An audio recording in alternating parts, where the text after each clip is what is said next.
नमस्कार। लोकसभा चुनाव की तैयारी शुरू हो चुकी है और लोकसभा चुनाव को लेकर जो रुझान है 543 सीटों पर, इस हिसाब से किसका पलड़ा भारी नजर आ रहा है, क्योंकि इस बार एनडीए गठबंधन या फिर नया जो गठबंधन बना है इंडिया गठबंधन, नए सर्वे के हिसाब से आखिर लोकसभा चुनाव में किसका पलड़ा भारी नजर आ रहा है, क्योंकि अपने अपने जीत के दावे सामने आ रहे हैं और इसको लेकर सीएनएक्स सर्वे के आंकड़ों के हिसाब से लोकसभा चुनाव में किसका पलड़ा भारी है, तो क्या कुछ आंकड़ा होगा, क्योंकि अब यहाँ पर बड़े बड़े ऐलान हो रहे हैं और गैस सिलेंडर को लेकर 200 रुपए की जगह अब 300 रुपए सस्ते होने का ऐलान हो चुका है। इसके साथ ही माना जा रहा है कि पेट्रोल डीजल के दामों में भी कभी भी यहाँ पर गिरावट का बड़ा ऐलान देखने को मिल सकता है।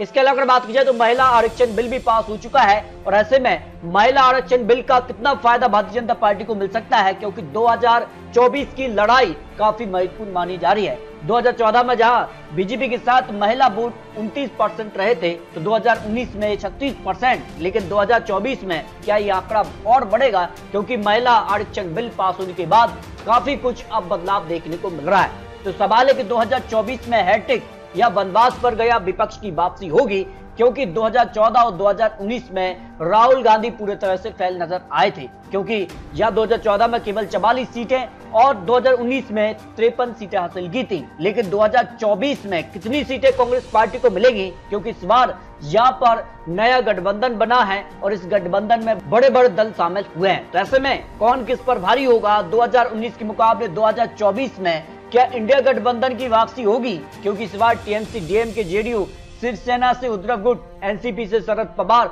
और समाजवादी पार्टी, नेशनल कॉन्फ्रेंस जैसे बड़े दल यहाँ पर इंडिया गठबंधन में शामिल हुए हैं। इसके अलावा अरविंद केजरीवाल क्या किंग मेकर की भूमिका में आएंगे लोकसभा चुनाव को लेकर, जिस कार का माहौल अब देखने को मिल रहा है। तो क्या गठबंधन या फिर महागठबंधन किसका होगा पलड़ा भारी, लोकसभा चुनाव को लेकर सीएनएक्स सर्वे के आंकड़े सामने आ रहे हैं और उस हिसाब से क्या 300 पार जाएंगे मोदी जी, इस पर जो है पहला जो ओपिनियन पोल सीएनएक्स सर्वे का आया है उस हिसाब से काफी चौंकाने वाले आंकड़े बन रहे हैं। तो शुरुआत करते बिहार को लेकर, बिहार की 40 लोकसभा सीटें आती हैं और बिहार में भी बड़े उलटफेर देखने को मिले हैं। नीतीश कुमार भी यहाँ पर पीएम का चेहरा यहाँ पर इंडिया गठबंधन से दावा कर रहे हैं, लेकिन इससे पहले वो बीजेपी के साथ थे, लेकिन अब इंडिया गठबंधन में आ चुके हैं। तो ऐसे में बिहार की तस्वीर किसके पक्ष में जा सकती है, 34% vote share Bharatiya Janata party के पक्ष में जा सकता है, जो सीएनएक्स सर्वे के आंकड़े हैं। जेडीयू को 19%, आरजेडी को 18%, कांग्रेस को 8%, जहां पर एलजेपी को 6% और अन्य के पक्ष में 15% वोट शेयर जाने की संभावना दिखाई दे रही है। उस हिसाब से सीटों की बात की जाए तो 40 सीटें बिहार की निर्णायक मानी जाती हैं और यहां पर काफी कुछ अब बदलाव देखने को मिल रहा है। और ऐसे में भारतीय जनता पार्टी के पक्ष में 20 लोकसभा सीटें जा सकती हैं, जेडीयू को 7, आरजेडी को 7, 2 सीटें कांग्रेस के पक्ष में जा सकती हैं। एलजेपी का गठबंधन भारतीय जनता पार्टी के साथ हो चुका है, तो ऐसे में 2 सीट उनके पक्ष में और यहाँ पर हम पार्टी को 1 सीट और 1 सीट आरएलपी के पक्ष में जाने का अनुमान यहाँ पर 543 सीटों पर सर्वे के आंकड़े सामने आ रहे हैं। जबकि पंजाब की 13 लोकसभा सीटें आती हैं और पंजाब में भी अब काफी कुछ बदलाव देखने को मिला है। पंजाब में आम आदमी पार्टी की सरकार आ चुकी है, लेकिन आम आदमी पार्टी कांग्रेस का इंडिया गठबंधन में यहाँ पर जो है किसके खाते में कितनी सीटें जाएंगी और गठबंधन का स्वरूप क्या होगा, सीटों का फॉर्मूला भी महत्वपूर्ण हो जाता है। लेकिन शिरोमणि अकाली दल भारतीय जनता पार्टी से अलग हो चुकी है और ऐसे में जो अनुमान सामने आ रहा है सीएनएक्स सर्वे के हिसाब से 13 सीटों पर इंडिया गठबंधन का पलड़ा भारी नजर आ रहा है। पंजाब के अंदर जो बड़ा उलटफेर देखने को मिल सकता है। इसके अलावा बात की जाए तो झारखंड से 14 लोकसभा सीटें आती हैं और यहाँ पर 12 सीटों पर भारतीय जनता पार्टी और जेएमएम को 1 सीट, आसू पार्टी के पक्ष में 1 लोकसभा सीट जाने का अनुमान सीएनएक्स सर्वे ने लगाया है, जो लोकसभा चुनाव को लेकर सबसे महत्वपूर्ण सर्वे माना जा रहा है। हरियाणा की 10 लोकसभा सीटों में से भारतीय जनता पार्टी के पक्ष में 8 लोकसभा सीटें, तो कांग्रेस को 2 लोकसभा सीटें का जाने का अनुमान दिखाई दे रहा है। भाई छत्तीसगढ़ में इसी साल विधानसभा चुनाव होने हैं और छत्तीसगढ़ विधानसभा चुनाव के नतीजे यहाँ पर काफी महत्वपूर्ण हो जाते हैं और ऐसे में 11 लोकसभा सीटों में से भारतीय जनता पार्टी के पक्ष में 7, जबकि कांग्रेस को यहाँ पर 4 लोकसभा सीटें मिल सकती हैं। भाई मध्य प्रदेश में भी इसी साल विधानसभा चुनाव है और मध्य प्रदेश भी महत्वपूर्ण माना जा रहा है, क्योंकि यहाँ 29 लोकसभा सीटें आती हैं, भारतीय जनता पार्टी के पक्ष में 24 लोकसभा सीट, भाई कांग्रेस के खाते में 5 लोकसभा सीटें जा सकती हैं। गुजरात की 26 लोकसभा सीटों की बात की जाए तो 2019 में भी सभी 26 सीटों पर जीत हासिल की थी। इस बार ओपिनियन पोल के हिसाब से सभी 26 सीटों पर भारतीय जनता पार्टी का पलड़ा भारी नजर आ रहा है। वही कांग्रेस के खाते में 0 सीट जा सकती है।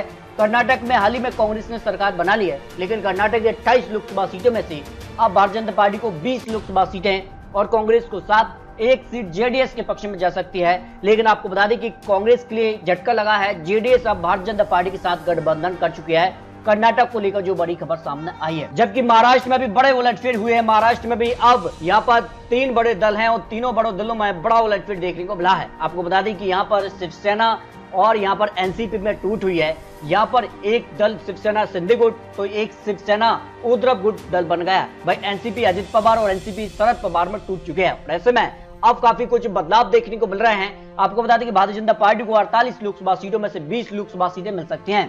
भाई कांग्रेस के पक्ष में 9, शिवसेना शिंदे गुट को 2 लोकसभा सीट जा सकती है, शिवसेना उद्धव गुट को 11 और शिवसेना के अलावा अजित पवार भी अलग हुए हैं और अजित पवार को 2 सीटें, जबकि एनसीपी शरद पवार को 4 लोकसभा सीटें जाने की संभावना दिखाई दे रही है। यानी सीधे तौर पर अगर गठबंधन के तौर पर आंकड़े देखे जाएं तो 48 सीटों में से 24 सीटों पर भारतीय जनता पार्टी यानी एनडीए गठबंधन और 24 सीटों पर इंडिया गठबंधन का पलड़ा भारी नजर आ रहा है। भाई अगर बात की जाए केरल की 20 सीटें भी महत्वपूर्ण मानी जा रही हैं और केरल को लेकर जो आंकड़ा है, क्योंकि केरल में यहाँ पर कांग्रेस से यहाँ पर जिस कहा से राहुल गांधी बड़ जोड़ो यात्रा भी शुरू किए हैं और ऐसे में माना जा रहा है कि केरल में कांग्रेस को जबरदस्त जीत मिल सकती है।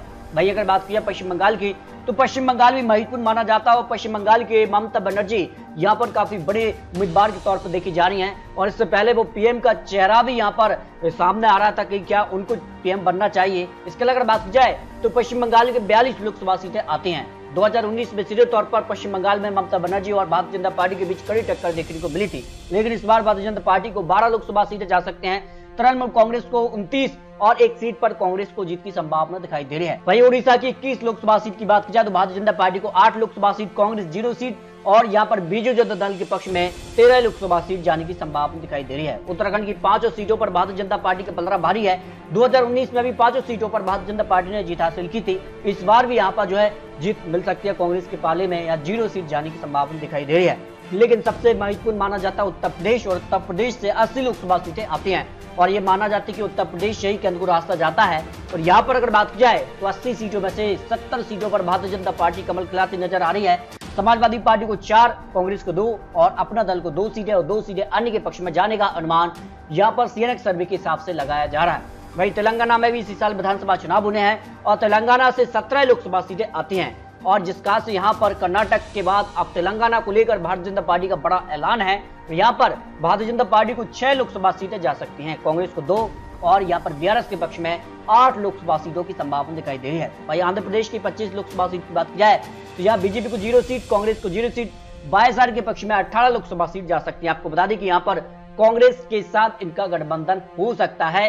इससे पहले भी यहाँ पर बड़ा उलटफेर देखने को मिला था। हिमाचल प्रदेश की 4 लोकसभा सीटों में से 3 सीटों पर भारतीय जनता पार्टी का पलड़ा भारी नजर आ रहा है। वही एक सीट पर कांग्रेस भी यहाँ पर जीत हासिल कर सकती है। जम्मू कश्मीर की अगर बात की जाए तो 6 लोकसभा सीटें आती हैं। यहाँ पर 3 सीटों पर Bharatiya Janata party, Congress 0 seat, national conference को 2 सीट, 1 सीट यहाँ पर जो है कांग्रेस से अलग होकर जो नई पार्टी बनी है डीएपी पार्टी, उसके पक्ष में जाने की संभावना दिखाई दे रही है। लेकिन यहाँ पर जो है इंडिया गठबंधन के तौर पर चुनाव लड़ रहे हैं तो इंडिया गठबंधन को 3 सीटें मिल सकती हैं। इस तरह से दिल्ली की 7 सीट की बात की जाए तो भारतीय जनता पार्टी को 5 लोकसभा सीटों पर जीत की संभावना दिखाई दे रही है। 2 लोकसभा सीटों पर आम आदमी पार्टी का पलड़ा भारी नजर आ रहा है। लेकिन जिस काल से अब माहौल बदल रहा है दिल्ली के अंदर, तो ऐसे में 7 सीटों पर भारतीय जनता पार्टी यहाँ पर जीत हासिल कर सकती है, कांग्रेस के पक्ष में 0 सीट जा सकती है। पंजाब की अगर बात की जाए तो काफी बड़ा उलटफेर पंजाब में भी देखने को मिल रहा है। जबकि अगर बात की जाए कुछ छोटे राज्य हैं जिसमें पूर्वोत्तर राज्य को माना जाता है और यहाँ पर अगर 25 लोकसभा सीट में से एनडीए को 21 लोकसभा सीट, इंडिया गठबंधन को 3 सीटें और 1 सीट अन्य के पक्ष में जाने की संभावना दिखाई दे रही है। जबकि राजस्थान से भी 25 लोकसभा सीटें आती हैं और राजस्थान में इसी साल विधानसभा चुनाव होने हैं और अगर बात की जाए तो विधानसभा चुनाव के नतीजे लोकसभा चुनाव के लिए काफी महत्वपूर्ण माने जा रहे हैं। और ऐसे में यहाँ पर भारतीय जनता पार्टी को करीब 21 लोकसभा सीटें मिल सकती हैं। वहीं कांग्रेस के पाले में 4 लोकसभा सीटों का अनुमान सीएनएक सर्वे के हिसाब से लगाया जा रहा है। तो इस तरह से अगर बात की जाए लोकसभा चुनाव को लेकर 543 सीटों पर जो सीएनएक सर्वे सामने आ रहा है उस हिसाब से एनडीए को 318 सीटें मिलने का अनुमान दिखाई दे रहा है। कुछ सीटें प्लस माइनस हो सकती हैं, जबकि इंडिया गठबंधन को 175 सीटें और अन्य के पक्ष में 50 लोकसभा सीटों पर जीत की संभावना दिखाई दे रही है।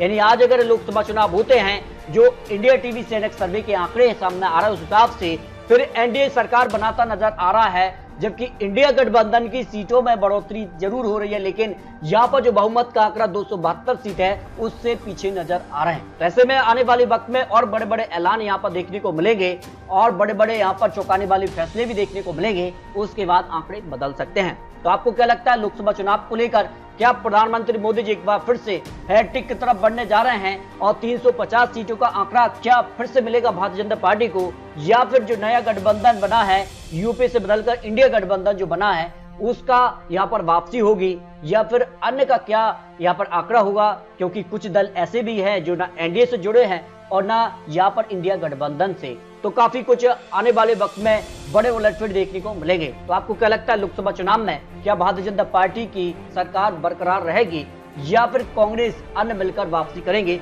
इस पर अपनी राय रख सकते हैं। तो मिलते हैं दोस्तों और लेटेस्ट और महत्वपूर्ण विश्लेषण के साथ, तब तक ले जाएं। जय भारत।